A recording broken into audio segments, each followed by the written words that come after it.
All right, everybody. So welcome to Project Herpetoculture podcast. We have a really special bonus episode today. We are joined by María Elena Barragan of the Vivarium of Quito, Ecuador. And would you like to introduce yourself, Maria? Yeah, thank you guys for inviting me to this podcast. I am the executive director of an Ecuadorian NGO. We are based in Quito, and we are working for 32 years in the area of reptiles and amphibians. Like 30 years ago, the world of reptiles and amphibians for Ecuadorians was like, what is that? They were only related to evil things, some venom things related to some indigenous people preparation to hunt and such. However, and there is a contrast in a way that Ecuador is probably in the top 14 countries most biodiverse in terms of reptiles and amphibians. And unfortunately, 30 years ago, there were like 0 herpetologists. So the creator of this organization, he is French, he came to Ecuador and he was amazed, and also he was sad, saying what is going on, why there are not herpetologists. And he said this could be a great thing to create an organization dedicated to the study of reptiles and amphibians, and that is why he created this NGO. And after a few months he created that, I asked to be a volunteer, and since that I've been like studying biology and being in the area of herpetals and amphibians. And more I was having my duties to keep animals in captivity, captive management, and also having the opportunity to work and visit some communities for biological purposes. However, we just as organization identified that this is a close relationship between indigenous people, rural areas, conservation of snakes. And there is also an interest to compile and gather information about biological aspects, which, yes, it's going to help to scientists to, in the scientific area, right? However, there is the other side, the impact of venomous snakes in human health. How many people is dying for snake bites? So we started that 25 years ago, and now all of the world is also finding out that there is an important impact of snakes on human health, and that is why we are part of an international trend, if you like, to be able to work together. And that is why I would like to tell you later about this. And this organization, since 1989, is developing projects in the area of education to create awareness, to educate children, to involve primary schools, secondary schools, and we are also developing a program to receive students from universities to make possible for them to just have a few hours in the area of reptiles. And because of that, we are probably one of the institutions by which 90% of herpetologists, Ecuadorian ones, are already in the area of herpetology. So we are doing something, right? And also there are some field work that we are interested and we are carrying out since many years ago, different areas like some species, some monitoring in some hotspot areas like Chacoan areas, like Amazon region. There is much, there are some other areas in Ecuador, of course. However, we need to focus in some particular areas where there is just few information, you know, that funding for working on snakes is just not available right now. Most of institutions funding for conservation purposes are having appealing animals like birds, like birds, sea turtles, the most probably attractive for humans. Right. And in that, snakes are just the last animals where people are going to be giving money for. So we need to invent ourselves, like designing projects attractive for many donors that, yes, they believe in our job. And that is why we are still here after the pandemic. That was terrible for us, but even so, we're still here and we are convinced that education is probably the most important tool. It's a long-term program. Yes, you are going to have results after 20, 25 years, but I think it's something that we can be really happy about because most of communities trust on us and we are helping with them and we are creating like attachment to them and we are helping them to improve their life quality. So that is one of our purposes, but also to help them to manage the environment. And that is why it's important to tell you about all of this to you this afternoon. Thank you very much for listening to us. Of course. Yeah, it's such an honor to have this opportunity to speak with you about all of this. I'm very curious about the vivarium itself. So this has been around. Has this been around for the entirety of the organization, since 1989, or is it a more recent? No, it's first a project. In fact, it's the most iconic project that we are keep going because, in contrast of the high diversity, is probably one of the countries where there is high amount of snakes that are killed because of fears. So we need to educate, and that was our main purpose since the beginning. And that collection was created basically for that reason. We are receiving, in a very good year, in very good years, we are receiving in these tiny facilities like 50,000 visitors. Right now, the reality is completely different. But yes, we are, in these 32 years of work, we are almost 1 million visitors, which is great. Wow. Well, probably not much, but for us, it's just a big thing compared that people is investing to pay a little amount of the ticket entry fee to see snakes. In comparison to go to cinemas, to rock festivals and things, that is, and soccer games. So for us, it's great that someone invests paying to see snakes. I would much rather go to the vivarium. Yeah. Those other things.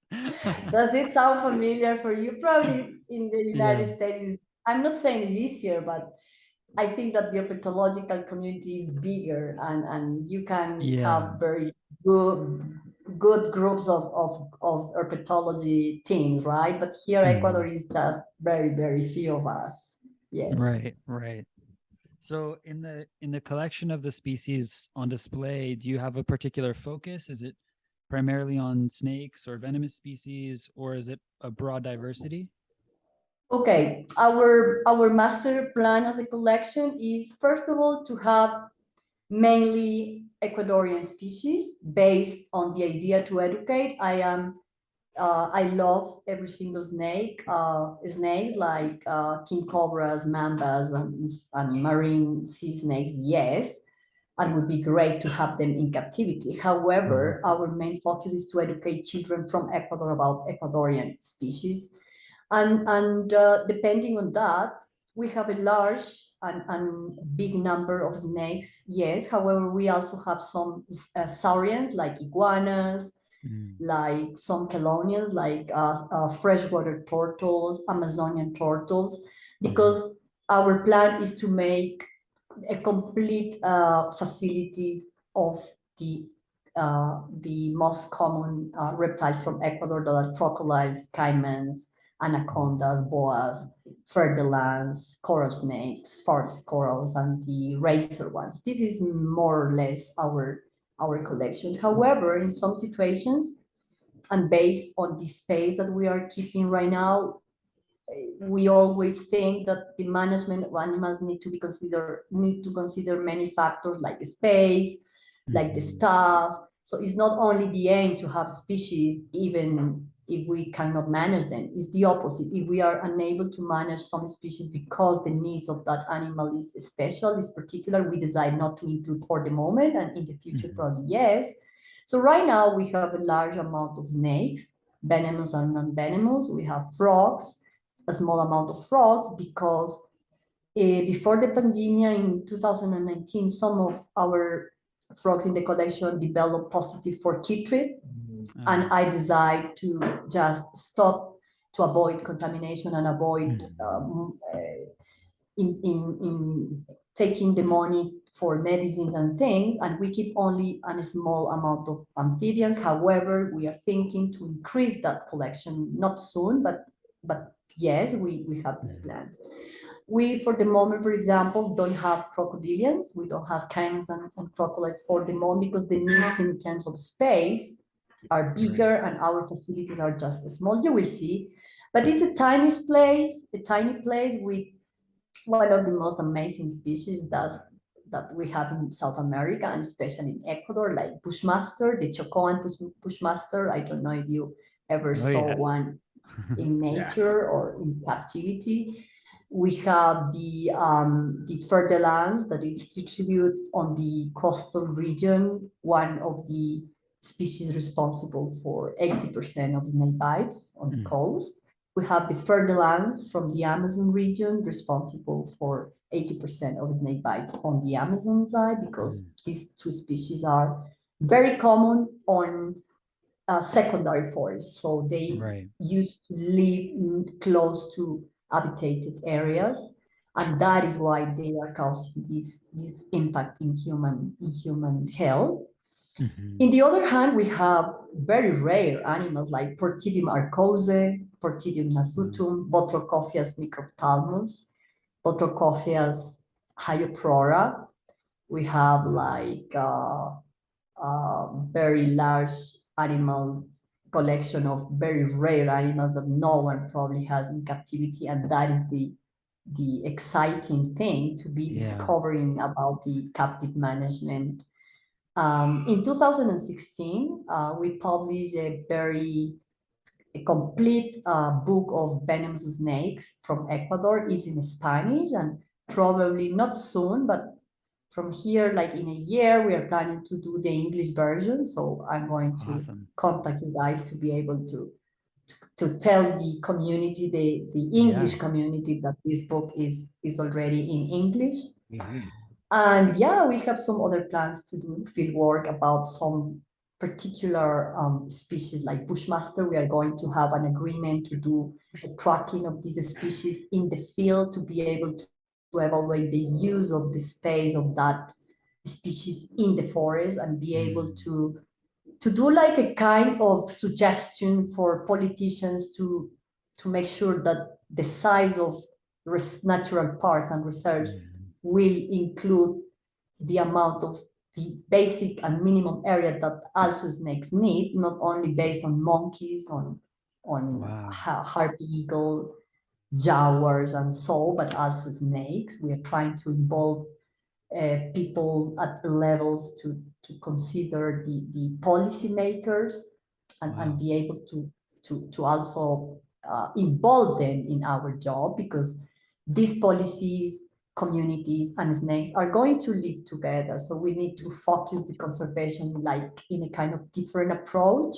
which is hard because no one until now believed in our approach, but more and more people is coming on board. And this is not happening only in Ecuador. It's probably the same initiatives or similar in Africa, in Brazil, in India. So at the end of the day, we are together, like sharing experiences, sharing methodology, which is approaching communities. And at the end of the day, the scientists, we are not living in those areas. We are just there for our research. We go out, and at the end of the day, communities are the ones that are living in contact with the environment and the biodiversity. So we need to also create like a community capacity, community resilience in many different aspects. So that is again a long-term project. So we are patient enough to keep going in that area as well. It's amazing. I'm really struck by that anecdote about just considering the home ranges of snakes as well in these in our conservation efforts. I have never, this is the first time I've heard of someone speak to a snake as being important in that regard. I hear a lot of that about like large cats and stuff like that, but I'm curious, have you been doing field work particularly on the Choco and Bushmaster? Do you have a sense of their home range and what kind of space they need? Well, the thing, guys, is that the ecology of snakes here in the neotropics is completely different than what you can find in your country. Like, I just been in a congress now in New Mexico, and you can go and find the same specimen in the same spot like 3 years later. You know what I mean? Right. Yeah. So here is not like this. Here, the amount of, first of all, the microhabitats is going to be different every 100 meters in terms of difference in height, in altitude. Ecuador is probably one of the countries where we have areas in this city we are living now. We are at 2,850 meters over the sea level. I don't know what is that on feet. 9,000 Could feet. you just help me more? Yeah, it's like 9,000 feet elevation. Okay, 9,000 feet elevation, which 9,140 is what my Wow. Okay, Wow. so you can just read it down. It's really high. That's up there. Really high. Probably we are in a season that we are just really cold. Well, the sun is coming, but it's cold weather now. We are going to winter. We don't have 4 seasons. And even so, if we just walk or drive from here 40 minutes down in the direction of the Amazon, the west, right? Or east. Sorry, east. We can find a typical false coral in Quito that you are going to be amazed. Would you like to see that? Yes, please. Yes. You open. Also, I want to take a quick moment to introduce Marley since his voice just came in. This is one of the most amazing false corals. This can be found here near the city we are living. It's probably one of the species that is in danger. We are lucky we are breeding them right now. I hope one day, don't know when, to breed them and export. Why not? It's a big issue. It's a big issue here. And this is one of the snakes that no one knows. I mean, they probably hibernate.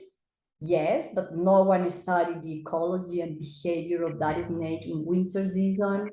We know that they can probably come down in terms of reducing their amount of food, probably close to some Lampropeltis that you guys, or king snakes, you have in the States.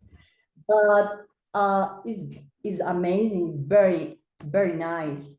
Beautiful. We're having them. They are killed every single day. We are rescuing some of them. Some of them came with ribs broken or some damage that we cannot manage.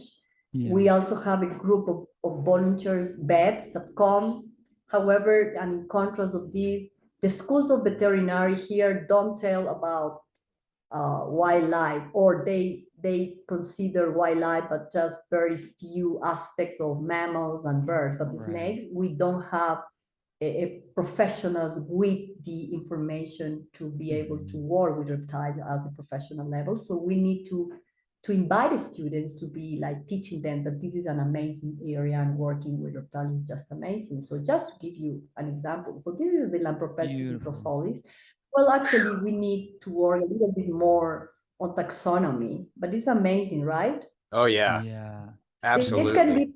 This probably is a male. I'm not sure, because females can be bigger, but this is very nice. One of my favorite species from Ecuador, from the Andes, in fact. Just exquisite. Okay.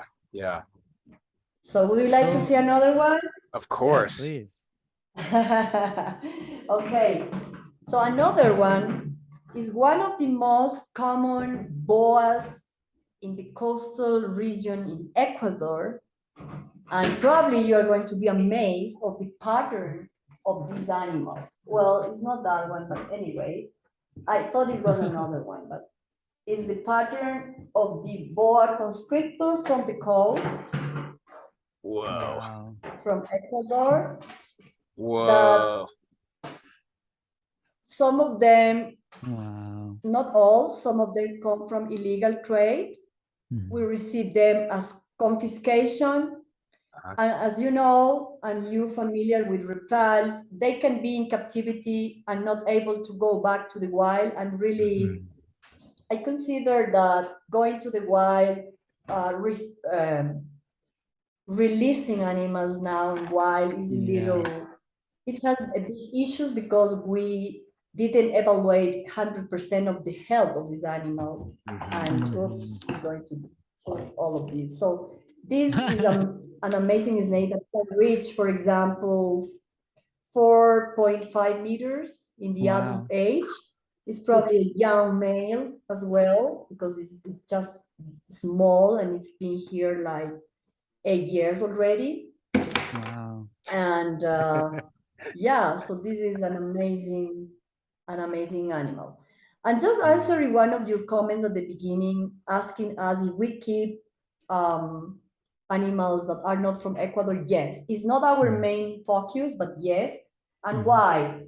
Ecuador is starting to suffer from illegal, well, no, it's not starting. Ecuador is probably one of the countries where most of the illegal trade of many things happens, but wildlife is one of those, because we have a very weak legislation, no controls, and it helps to smugglers to come to Ecuador and take some beautiful animals.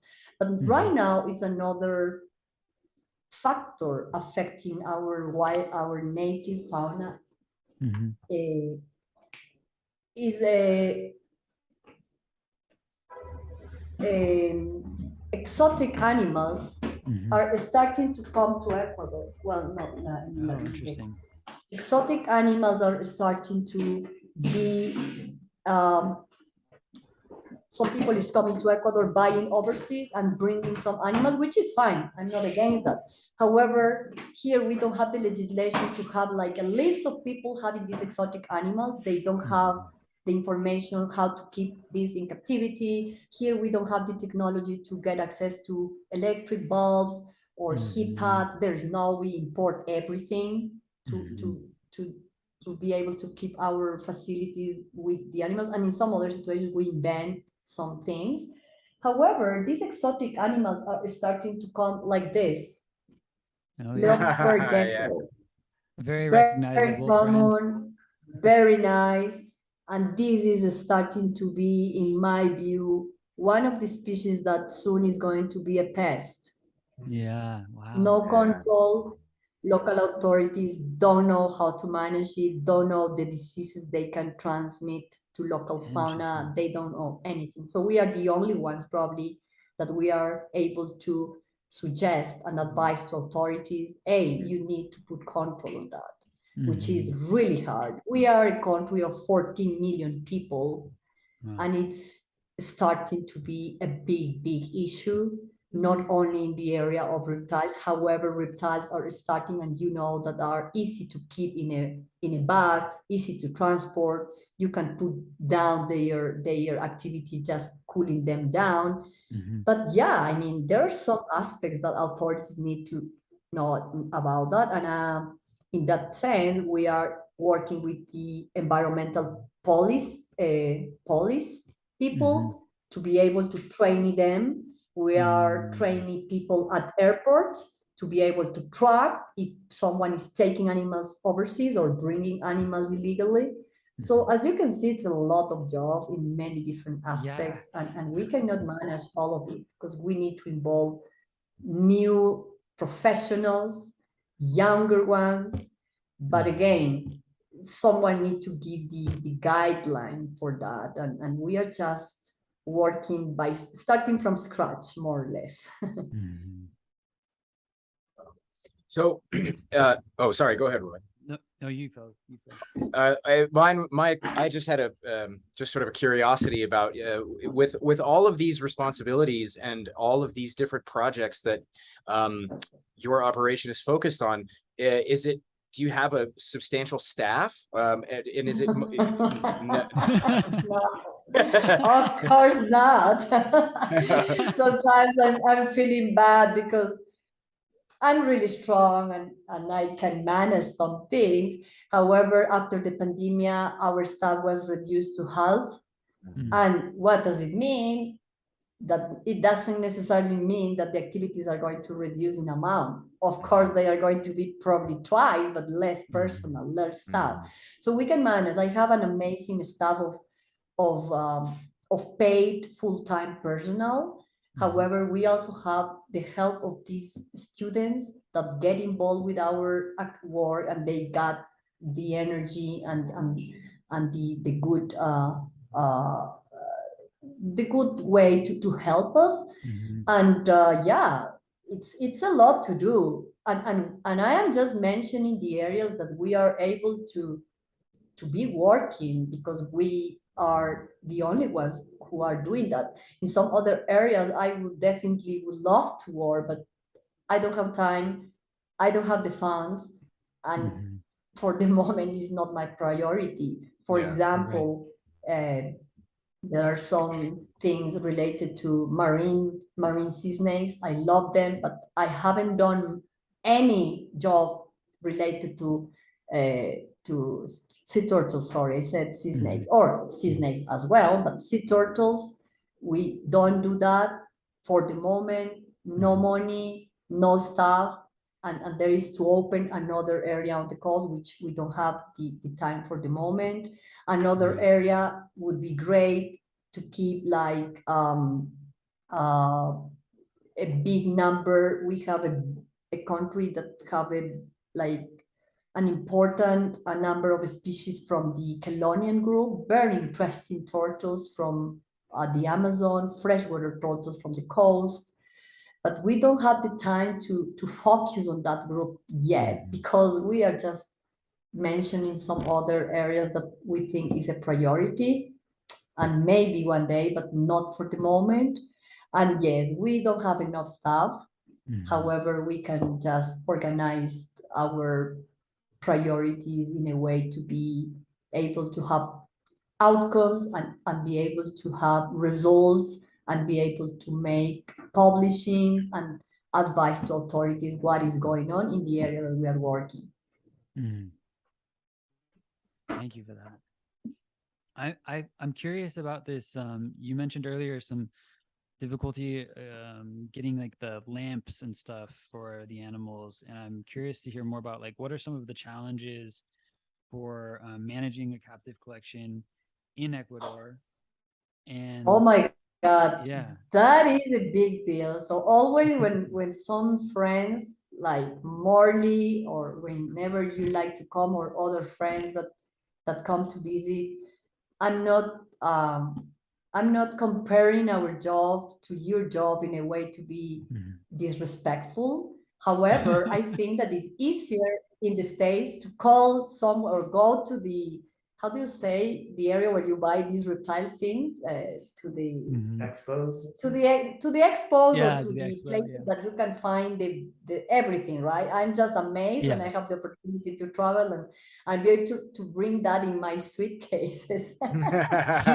Here we don't have that. We don't have. So we need to invent. For example, we need, since I start here when I was studying at uni, my boss showed me how to make the heat pads. I know how to make it. I buy the ingredients, the whatever thing, and I made them.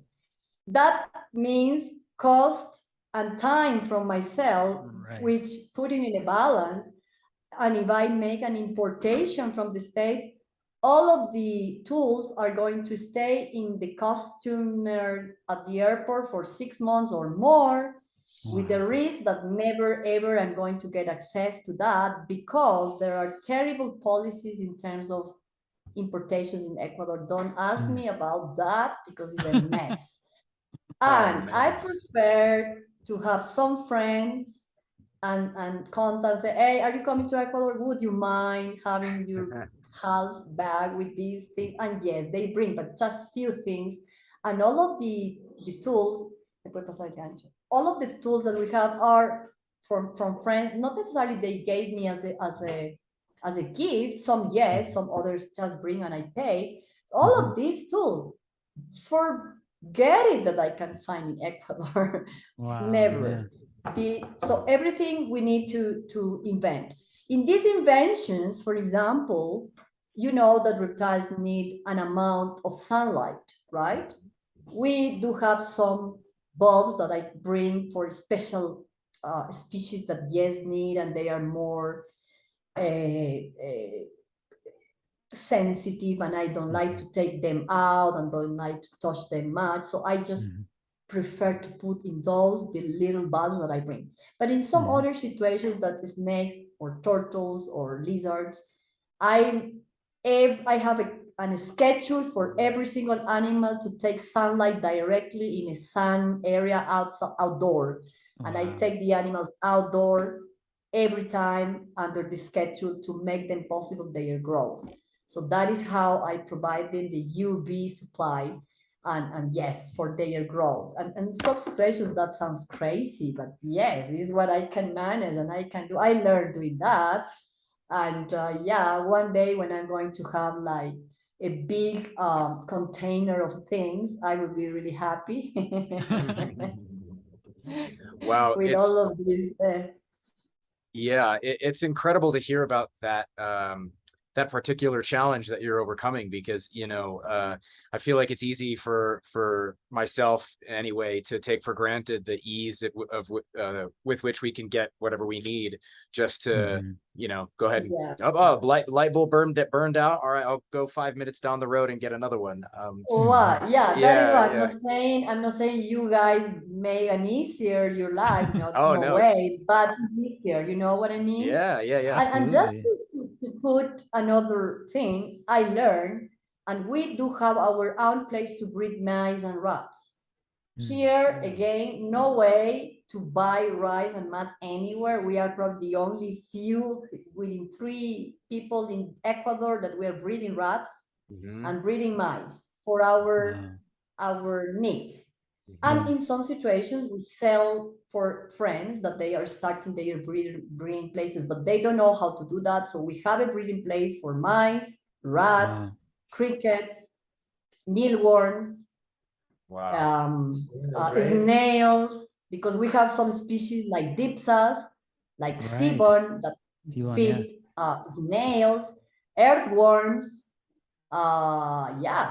The only thing we don't breed is chicks that we receive sometimes in donation from the big companies that put those little chicks that don't have the special weight for human consumption. They send to us and thanks to them that we can just sort and change the diet within birds and rats. But yes, we breed our own food. That is probably one of the reasons why during pandemia animals didn't affect much in terms of their diets. Of course not. However, we were needing the income that we get from the ticket entry to cover all of the expenses, salary of people, electricity, and medicine, and all of the operational costs that were very difficult. But yes, we are 2 years after that. We are just reinventing, and yeah, so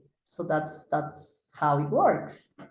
Is it? I'm just curious. This might be just a slight tangent, but I have to ask: is this something that you've always been? You exude such passion and determination with what you're working on. It's really incredible. Is this something that you always been passionate about reptiles and these animals? Oh my God, that's a very interesting question. Everybody asks me exactly the same. And in fact, when I was doing when I was doing my master's degree, well, always going to family things. When you grow up, when you were a little girl, I wouldn't say to you that I said, I am going to be an herpetologist. No way.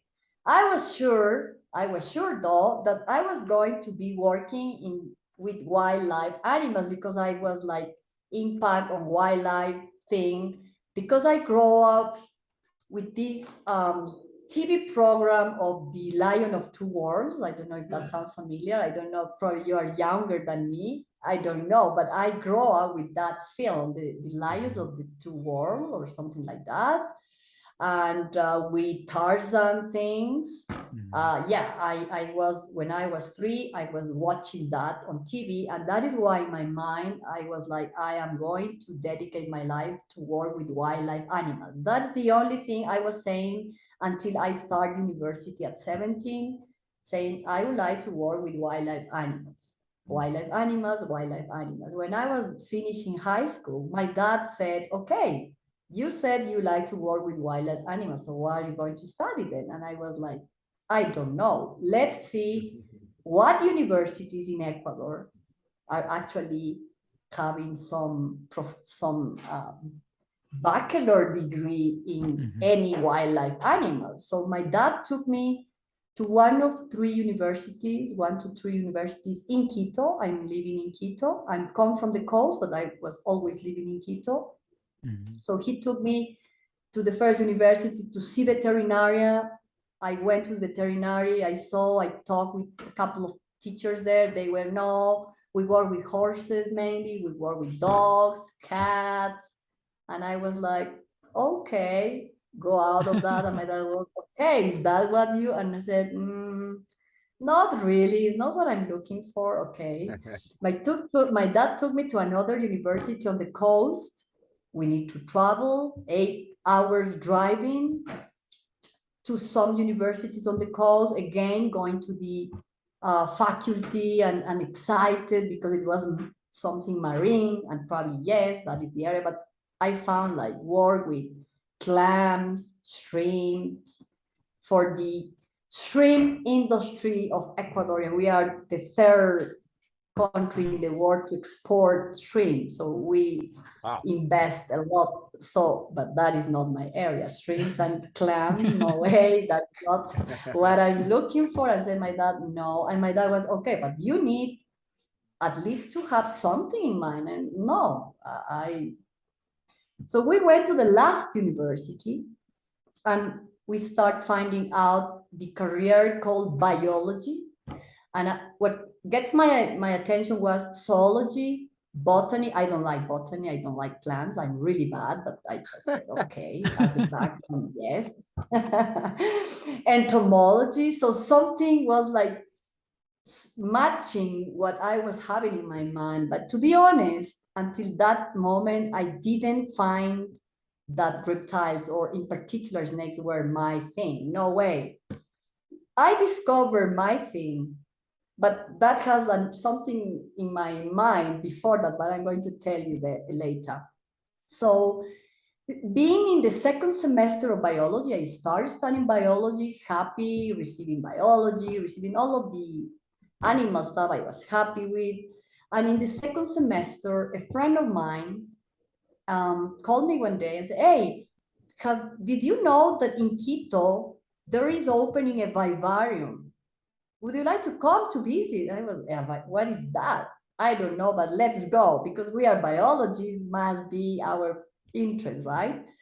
We went to the vivarium, to this vivarium, not in this place. It was in an old house where I found the place of my dreams. And I was like, oh, this is the place that I want to be working in.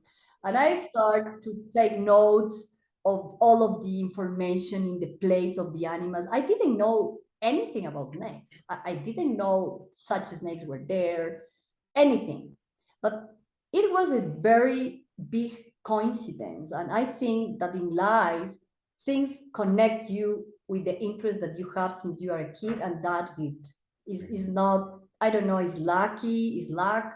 I don't know, it's a coincidence, but life put together things that need to be together at some point. So while I was visiting that collection, there were a particular animal that was like, oh my God, it was a king cobra of about 4 meters that I saw it. And it was a connection immediately between my brain, that animal. I was, of course, respectful. I was in a shock. I never ever in my life saw a snake like that in my life. And I was like, what is this? Wow, wow, wow, wow. Because the way this animal looked at me and behaved, amazing. And I was like amazed, and I start like spending the rest of my afternoon in that area until my friend said, "Hey, we need to go back to uni." I said, "No, goodbye, I'm staying. Goodbye." And I just didn't go back to uni. And while the place was almost going to close, almost like 5:30, I was still copying, because in my mind was to see the animal, go home, and just memorize that things that I copy. And in that moment, the owner of that organization, my boss, that later on was my boss, he was passing and checking me. He was passing again, checking me, until he couldn't avoid and approach me and said, "Hey, hello. I've seen you for like an hour here, just writing down, copying the information." And I said, "Yes, because I am a biologist and I find this place amazing and I love it and I want to work here." I don't remember if I said work here or volunteer here, I can't remember. And he said, "Oh, really? Okay, come with me." And he took me to the facilities that are out of the public view, the labs, the breeding places. And I was, oh my, and he, of course, knew what to show me, the most amazing thing. And he said to me, "Okay, you like to volunteer here, right?" "Yes, I wait for you tomorrow." The day after I was there. And since then I am here. In gaps, I went to do my master's degree and study some other things, but yes. So automatically what matches with my brain, and later on I understood that, is that when I was 3 years old, I went to a cinema. My mom took me and my brother, and I saw a film that right now I can't remember the name. And I was impressed because in some part of the film, there is an impressive spitting cobra doing exactly what the cobra I found in the facilities did for me. Look at me, and I was like, connect with that moment. I think that was it. I found my place. That is so cool. What an amazing story. Yeah. So yeah, that is why I love what I'm doing. Yeah, it really shows. The passion is it's right there. And yeah, it's so amazing that you can trace it back to this moment. You know, I think that many of us have those kind of indelible moments that stand out like that and that help us on the path. So it's so cool to hear about that. Yeah, but I think that you don't look for these things, but things are there, and it's just something that just connect again. I didn't know. I didn't start university saying I'm going to start herpetology to become an herpetologist. Never ever. And I just realized 10 years ago what being an herpetologist mean, to be honest. So it's not that you know what? I didn't think to put in my CV, I am an herpetologist. I was like, really? Is that what I am? Okay. But it's just how the experiences and things are just shaping what you are and what you're doing right now, which I'm really, really happy with. Yeah. Wow. That's great. Very cool. Well, I had one other question that you had mentioned when you were showing us the Lempripeltis, something about breeding them and possibilities for export. So I'm curious, are there legal channels for captive bred export, and is that happening? I know that smuggling is an issue, so I'm curious about that. Okay, so here I go. I'm going to just reveal very big issues here. Yeah. The thing is the following. Ecuador is probably one of the most diverse countries in the world in terms of reptiles. Yes, this is a fact. There is also an important interest in Europe and US for having Ecuadorian species. Yes, this is another fact.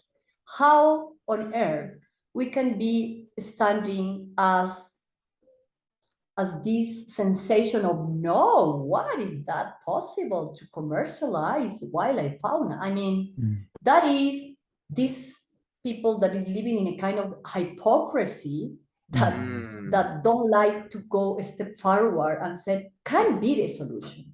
However, to be able to do the solution, you need to take into account many things, like, are we having technicians to be able to breed animals with ethics, with the knowledge, with with the needs that those animals have? No. So first of all, we need to have some subjects at the level of universities to teach animal management in captivity. Why? Philosophy of captivity and such and such. Why? Because we have as an institution, listen to me, the permission number 001 for captive management of reptiles. Wow. People in 1989, authorities didn't know, oh, are you going to open a snake house? Are you crazy? And my boss is French, my ex-boss is French. So he was the crazy French guy to have snakes in a house. So poor guy, okay, give him a permission, poor guy. He cannot manage doing business.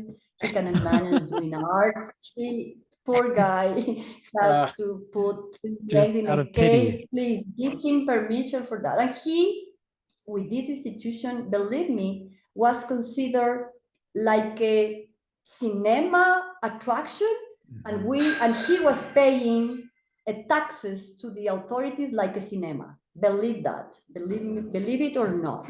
Yeah. So we were in a kind of attraction, like a circus, status, like a circus sideshow. thing. Yeah. No, a show, yeah. Yeah. And he was like, are we in Latin America? Welcome to Latin America for these things, because my country is amazing, but these issues are just sometimes telling me that I need to go overseas, because sometimes it's terrible. You cannot manage, but I mean, I'm Ecuadorian and that's my challenge, to educate my authorities too. And the thing is that we were the first place in the entire Ecuador to start showing the authorities, the community, that yes, we can have like a zoo. There were a zoo, but about just focus on reptiles was like not way. At the end of the day, now people understand our role. We are probably the first institution in Ecuador to be able to educate, to do environmental education in terms of reptiles, and they are learning from us. And right now there are many other institutions, but we were the first to, as a pioneer in that area that no one knows, no regulation. Even there were the Ministry of Environment, like right now, we were created under the legislation of the Ministry of Agriculture and livestock and ganadería. Livestock. And livestock. Yeah. Okay, anyway, we have the permission, everything legal, blah, blah, blah. We start having a patente. Every year we need to have the permissions, fill up the forms to say how many animals we have, how many die, how many came from the commissions, the commissos, blah, blah, blah. Yes. At some point, there is one organization in Ecuador that is producing frogs for exportation legally to Europe and the States. And it's a big, big, big issue, saying, why this institution selling our wildlife, blah, blah, blah. These people that it's living in the hypocrisy, because they don't know the costs of having animals in captivity. Our costs are $200,000 per year. Where we are getting this money? From the free ticket entry? No. From our donations? No, only that. From our projects? No. So people don't know. People don't even know that I am a professional. When they invite me to do a speak and I charge, I say, yes, my speak to be there is going to cost that. Oh, please, but are you charged? Yes, because I went to uni, because that is my profession. I am not a clown. Even a clown charged to make a funny thing. So do you understand what I mean? It's a very tiny mind to understand that this is another profession. We need to go to invest our money and educate ourselves. They don't understand that. It's a new area. So right now, authorities are keeping in their eye, not with a very technical arguments, and they are receiving advice from these animalist groups and say, hey, the Vivarium is breeding animals, and they are having snakes in poor cages, and they don't know that snakes don't mount much, but again, and that is why these authorities are putting under legislation terrible normative that don't apply for us, and they are trying to avoid that we are working on that. But believe me, I'm working against that fact, and I'm going to be probably the first institution to breed animals with commercial purposes, not to put the money in my pocket, but to sustain this operation, that at the end of the day, I'm doing projects and so, but people don't understand that. People, when they come to ask for services, I am doing another area is to work in some other areas, rural areas, to do like training for communities to avoid snake impact and these things. I don't charge to communities that are in isolated areas because they don't have the money. But if the military group of I don't know, the high staff of military people is inviting me, I need to charge them. I am not going them to give talks and training for free. And they say, are you going to charge us, the military people? Yes. What's the problem? It's my job, it's my institution. We need the funding. So I think that breeding legally animals in captivity is one of the ways. Why not? However, there are some ethical issues that we need to solve first. Right now, legislation is incorporating terrible articles from the animalist groups. They, of course, like to close every zoo in the world. Ecuador is not the exception. They are coming to here, to my facilities, like, how do you say when you don't show who you are? Undercover, in disguise. Thank you. Yeah. Undercover, listen, undercover to ask and measure my enclosures, evaluating why the place where I'm putting the labels of the cages are there, and they are evaluating, oh, this place is not doing information for children because the labels are too high for children. And I'm saying, who is evaluating that? Is there any expert about information in museums that came from to evaluate? Yes, I can accept that kind of evaluation. I cannot accept evaluation for people that is not a technician. You understand what I mean? If they measure my exhibits, yes, but the profile of someone that can make any comment about my place need to be, in terms of academical qualification, 3 times better than me. If no, fair enough, who can judge my work? You understand what I mean? Oh, yeah. And that is why people don't like me. Because I am speaking up and be like this to the authorities. No, you are not going to be the one that are going to evaluate my place. Bring me somebody else. I cannot accept. So that is why they don't like me. But anyway, I am not here to do what they want. I have my ethics. I have my profession.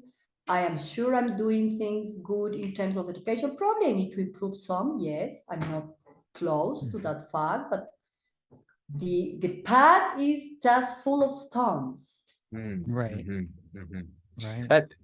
That's really incredible too, because I feel like there's, at least here in the States anyway, there tends to be kind of a split between the people who maybe are for some research and for some scientific exploration of certain animals, but they don't want anything that resembles the captive propagation or commercialization of species. Well, no, here is true. Oh, yeah. These colleagues of mine that don't ask me names, please. They said, oh, but you're a herpetologist, Maria. Yes. Oh, but you're working with animals in captivity. So I'm saying, of course, because the investment of money to be able to go to the wild and learn in nature about reproductive behavior of arboreal vipers, tell me, do you as a herpetologist from the field learn one day? Never, ever, my dear. No way. So we need to learn from captivity of these species, because in wild, impossible. I've never ever found a baby lachesis in wild. Raise the hand. The one that made that. No one, zero. We need to do that in captivity. Sorry. And this group of, I have to tell you that this is a new, I call them millennials. I don't like them very much. I don't know if you are with those. But they consider the herpetology to be catching snakes in wild, having a nice pic on Facebook, and having this. That is an herpetology for the new. I'm sorry what I'm saying, but that is what they think is an herpetologist. And they invalidate any other way of gathering information from captivity. And I hate that because it's valid. Most of the zoos gather important information in talking about reptiles is from captive. I think, yes, there is an important amount of information that we can gather from wild, yes. However, is the minimal amount, and considering the low and scarce availability of funding for this kind of projects, we need to use the captivity as a tool. It's not the only thing, but yes, and of course, my entire life I've been working with animals in captivity, so I am a defender of captive management, when of course the condition, the ethics, all of the things are going to not violating the needs of the animal. Yes, I am also an animalist in that way, but not with zero technique concepts of what captive management. So right, it's such a complex topic. Of course, it's really complex. But yes, there is a very often that fact that I am not invited, for example, and I don't need that. For this group of assessment of the population assessment of wildlife fauna, I'm not invited because I'm working in captivity, and I'm just saying, okay, it's their right to not invite me, but yeah, nothing against them, but I'm thinking they are closed minds in that way. Yeah, those are good insights. I hope this part of the thing is going to be edited, okay? I'll tell our editor. So yeah. Well, we've already been talking for almost an hour, and I want to be respectful of your time. So I want to, maybe we can transition to talking a bit about. So just whenever you can, guys, let me know if we can continue, or if we can just create like a specific topic. I would be really happy with it, just in honor of your time as well. I would like to propose that let me show you a little bit of my facility, which is going to be really quick and fast, because probably the availability of Wi-Fi is going to be limiting for a specific amount, but just to have a look. And then I don't know if you can have questions about that. We can be just answering. What do you think? Yeah, and we're gonna have to switch devices to do that, so we're gonna have to sign off. But also, I would like to that you ask Morley about why he is here. And why this guy introduced me you guys. So that would be also nice before switching to the other device. Yeah, sure. Yeah, so Marley, thank you so much for for everyone listening. Marley is really the one that facilitated this happening. Marley's a good friend of mine who's in Quito right now, and is doing some amazing work. So maybe Marley, you can speak a little bit to what you're doing down there. Well, I came to Ecuador in 2017, and I didn't know about the vivarium, and I think I just came for a walk around. There's this great central park here called La Carolina, and there's a botanical garden and stuff like that. And I was just walking around and I saw this building and it said vivarium, and I was like, I'm gonna go check that out. And I like nature journaling, so I'm always like drawing and sketching the stuff that I see. And I came in here and there was just tons of snakes. The exhibits are pretty well done, which is something I'm very picky about. And everything looked like really good, and I was sketching all the snakes and had an awesome time. I think I came back, I spent like 4 days in Quito, and like 3 days I came to the vivarium, and I didn't meet María Elena at that time. And then later I was planning to come back down here to do some nature journaling, education, collaborations. And I was trying to get a National Geographic grant actually. And so I emailed María Elena, and I emailed a ton of other people, but she responded like right away and was like, yeah, let's do an illustrated book about, you know, venomous snakes for educating communities and stuff like that. Like she had a ton of ideas. So then we started talking, and, you know, things just got started from there. So I'm not a herpetologist. I'm a nature journaler. I love sketching and learning about reptiles as much as possible, other species as well. I've dabbled a little bit in herpetoculture and kept some species when I used to live in California, but right now I'm just traveling and learning and doing some collaborations here at the Vivarium. So we are going to do a book for children that is going to be hopefully in English, Spanish, and probably two native languages.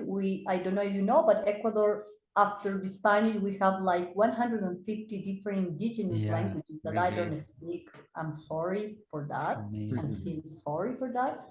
But that is the way to educate those children in the jungle about the snakes too, and I can learn from them how they call some species that we just manage the Spanish name and that's it, but we need to connect with their culture and their vision too. So I found when Morley sent me the mail, you forgot to mention that he sent me some of the drawings. The drawings. Oh my God. His drawings were just, hey, I would like to work with you. And that He's being very modest. We start discussing. Yes. Wow. Yeah, I've drawn some of Roy's reptiles as well too. So I've had. Yeah. So Nice. one day, what I propose to you guys is that we can actually invite Morley to be drawing, and you can just have the video of that, and I can tell you what a species is, because that is the nice thing. People don't know that these animals feel, these animals have sensations, these animals have babies, these animals rhythm, these animals have males, females, and that is what I want to tell, to connect with people. Plus some other things that I don't like to talk now because it's going to take you like one more hour or more. But yes, there are lots of things to talk about our specimens here. Yeah. So many things. Great. On that subject, I'm curious. Yes, sorry. You want to talk about the snakebite awareness a little bit before we do the tour, or after? What do you prefer?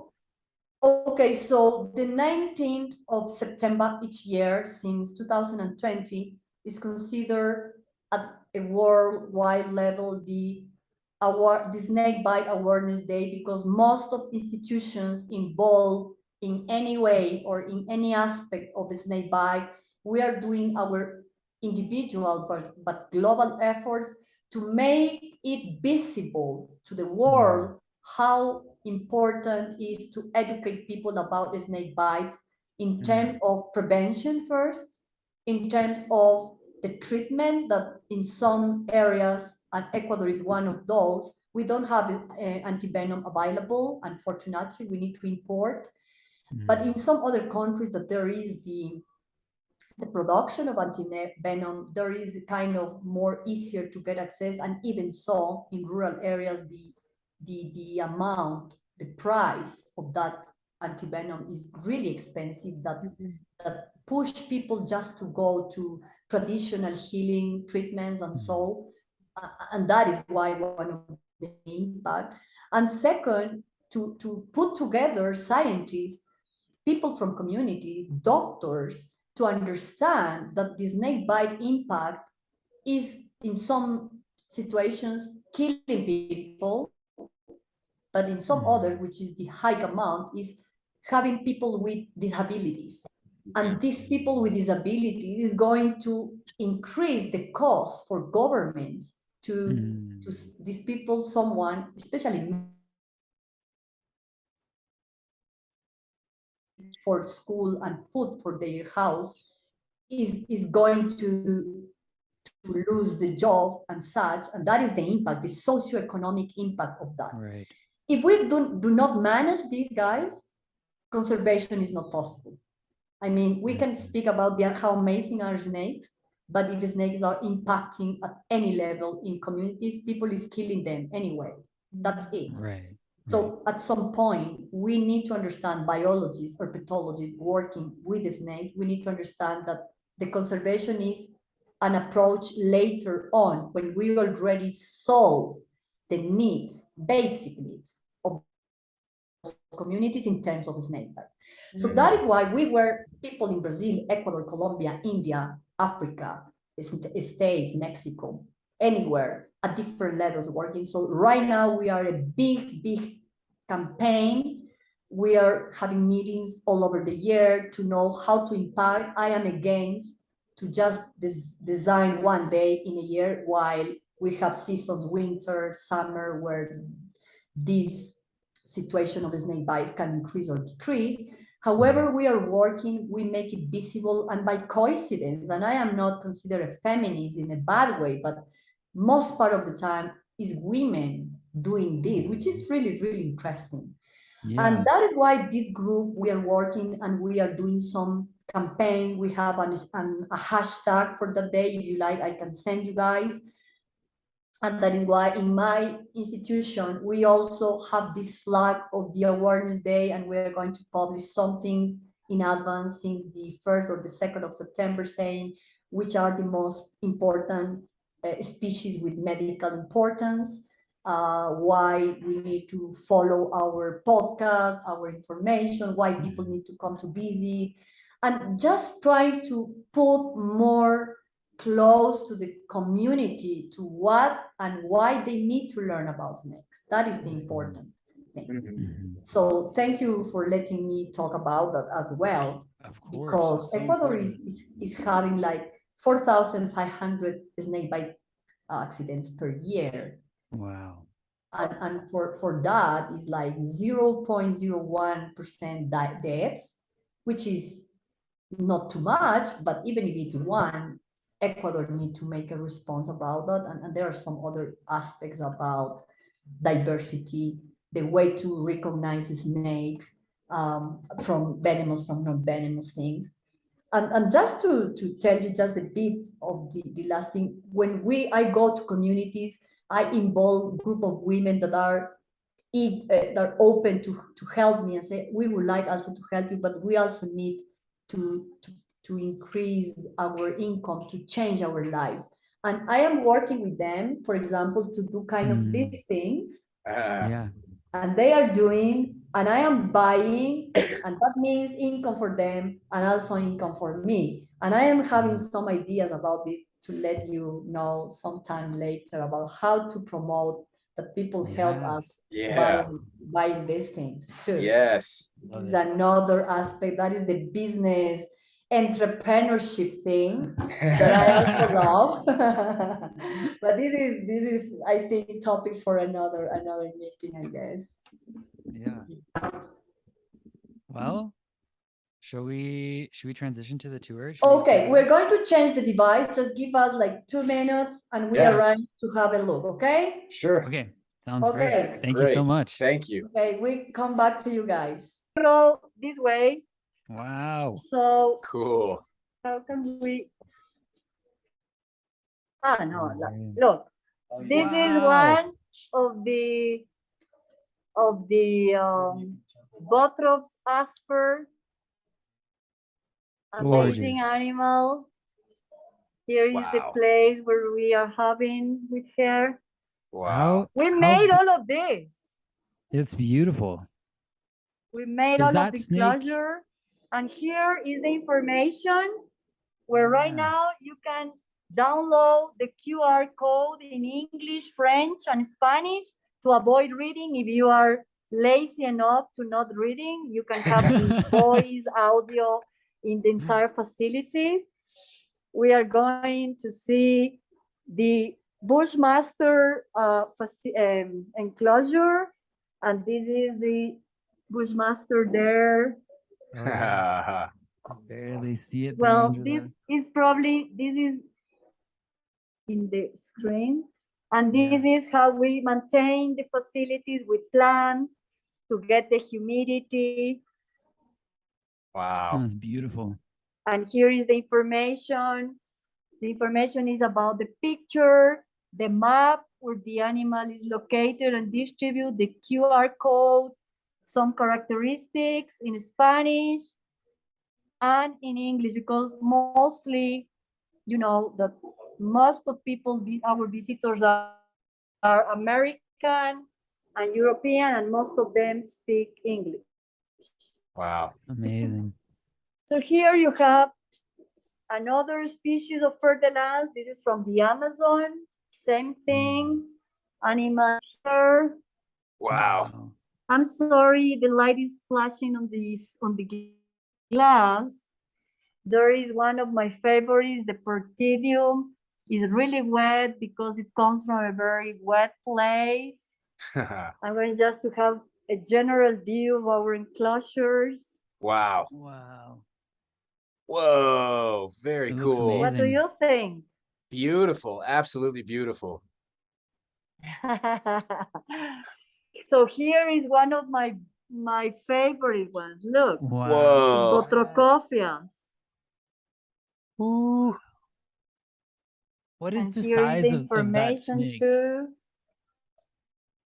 Is it less This than 1 one meter? is a boa, but it's in the other side of the cage, just to have a look of the cage. Wow. Here is a razor from Quito too. This we can find close to Quito. Look, it's active because probably it's going to feed later. Wow. Here is one of my favorites too. Is the Botstaeniata.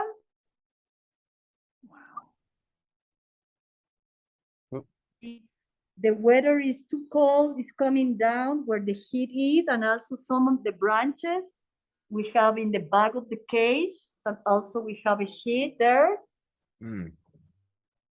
Wow. Beautiful setup. And here we have another Botrocophias, but I don't know where is it, but just have a look of the small cage with the information here. And these are another facilities where we have one I cannot get into because I will lose the Wi-Fi, connection. Wow. But this is for amazing animals like Corallus blombergi. Have you ever seen one of those?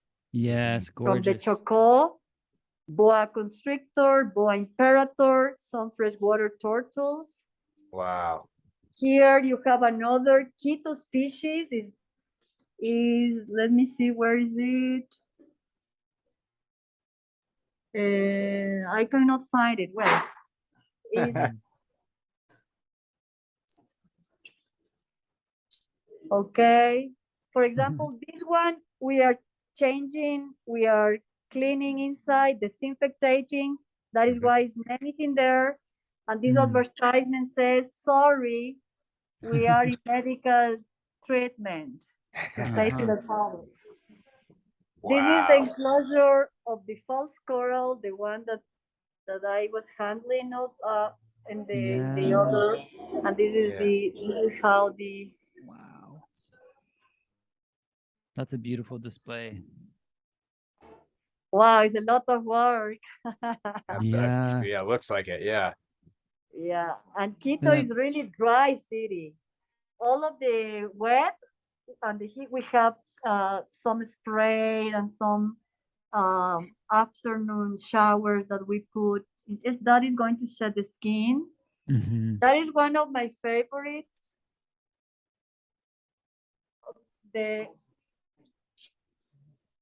Can you see that one?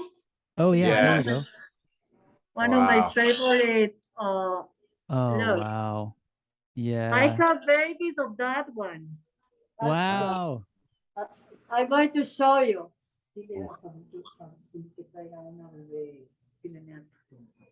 Okay, that one. And we have, look, all of these Podognemis. They are so cute. Look at them. They came by confiscation since they were just 1 day old. And we are having here until they are going to be bigger. In turtles, we release, but we need to wait like 5 or 8 years. Yeah, so authorities don't understand who's going to support that cost. Me, of course. These are our aquaterrariums, and you know what? I have a plan. I already have the permission to increase the size of our facilities, and we are going to do a master plan, and I'm going to invite people. A master plan to create a better facilities, because even you are saying to me that they are nice, it's a little old-fashioned, this exhibition. Wow. I need to increase. Here is the corals. Oh yeah, wow. And some frogs. Let me see if I can see the frog here.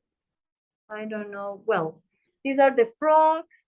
And also I have this that is not from Ecuador, but I am showing and teaching to the people. They are start coming to Ecuador, like the leopard gecko, as illegal and sold as a pet, and children.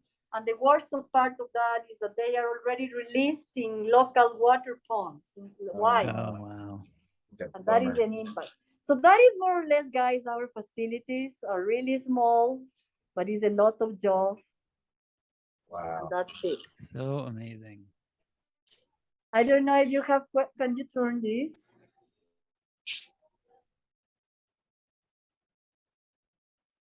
Yeah, we are here. No, it's too much light. Well, we will have to come and visit someday. Yeah, for sure. Yeah. Okay. No worries. Okay, so that's it, guys. That's our facilities. I have the labs, and also to show you one. I asked the guy that is working with me. He already said that the baby Villeniatas, could you just hold it? The baby Villeniatas are already fed. They have been fed, and we cannot touch it, but I'm going to show you another one. Okay. Baby corals. Wait. Oh, wow. Whoa. It's made in here. It's baby corals or Tilana. Wow. Isn't it amazing? Yes. Beautiful. Wow. Fantastic. So beautiful. They're such an elegant species. Oh, amazing. Very bad temper too. Yeah, exactly. So it's going to bite me. So yeah, that's part of my job, guys. Well, I am really missing to work with animals. Oh. I'm missing working with animals 100% of my time. No, it's okay. I'm doing now the funding projects, which is fun, but not as fun as working with the animals. But I mean, I cannot do everything. Yeah. Yeah. So that's it, guys. That was the intention to show a part of our job, and thank you for your time as well. Thank you for your time. How can we and our listeners support the work that you're doing? Okay, first of all, I have distribution of our book in the States through Eco Publishers. So if you like, I can send you through Morley where to buy that book, which helps you. If you buy that book in the States, it's fine. Also, I'm going to create soon, in the coming months, a kind of trust for friends in the States that like to donate, which we much more appreciate it. And welcome to come to Ecuador whenever you can. And yeah, so that's the way to help me. So thank you very much for that. The book is really awesome too. So awesome. Yeah, it is. Yeah, a lot of work. we will include that in the show notes and in the advertisement for the show itself as it nears release for sure.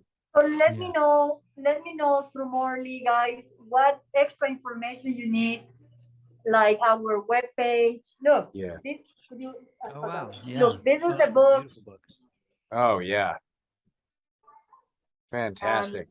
It's 30 years of work of many people. Wow. Wow. That we tried to put together in 2016. Wow, it was a lot of work. And we're going to translate that into the English. But buy the Perfect. Spanish first. Yeah, for sure. Yeah. A good way for me to practice my Spanish. Oh yes, please, you need to. All right. All right. Well, thank you so much for your time, María Elena. Oh, Thank you, guys, Marley. thank you, Marley, for having me introduce these guys. So thank you so much. Yeah. Think about any other aspects that we can chat about. So I'm really happy sharing this little spot in Ecuador about reptiles and amphibians. Amazing. Yeah. Awesome. Thank you so much. Thank you, guys. I appreciate your time. Bye. See you Take guys. care. Bye-bye. Have a good day. Bye.